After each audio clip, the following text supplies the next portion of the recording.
Welcome back. Have you ever wondered what separates rich people from the middle class besides just the size of their balance in their bank accounts? Well, mental toughness expert Steve Siebold says it's the way people think about money. In his new book, How Rich People Think, Siebold breaks down 100 differences in thinking between how rich people look at money versus how the middle class looks at money.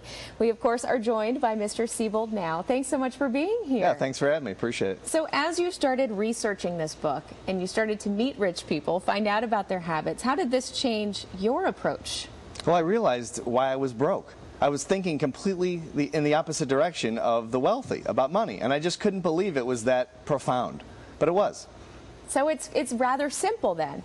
It's simple. There's a lot of differences between the wealthy and the middle class in terms of thinking about money. I mean, there's tons of them. I put 100 of them in the book, but there are actually many more than that. It's like they're living on a different planet than the rest of us. It's amazing.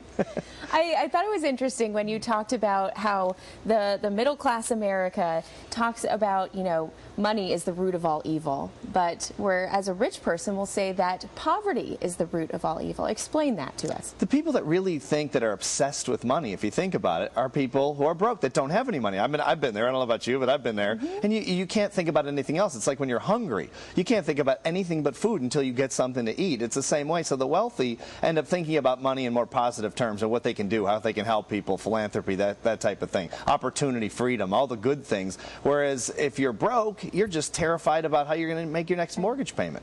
Well, we've just come through this, we're coming through this recession, I should say, because we're just at the beginning, perhaps, of the end. We're hoping, right? We don't know, we hope. So what are the lessons that we should be learning about kind of regaining what we've lost in the last couple years here? I think one of them is just developing a positive relationship with money, looking at money as a positive thing, that you can do all kinds of, it can give you freedom that nothing else can. It's not going to make you happier, but it's going to give you freedom and opportunity like nothing else, and start looking at it in positive ways so you can attract more money, so you take action to develop more money, and that's really the beginning. So, and also that can sometimes require some risk taking, right? Sometimes it can. I mean, the wealthy take very calculated risks. In other words, they don't like to play the slot machines, they like to own the slot machines. So they're very calculated, very strategic about money, but they do take some risks like anyone else does, sure. So if you're going to leave us with a couple of tips, just for today, where we can start before we read your book,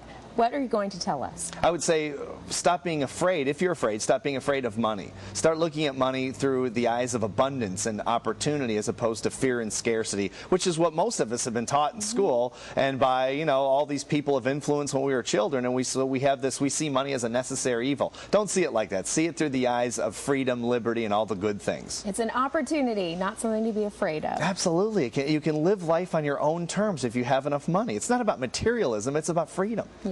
Yeah, very good. Thank you so much for joining us. Great to meet you.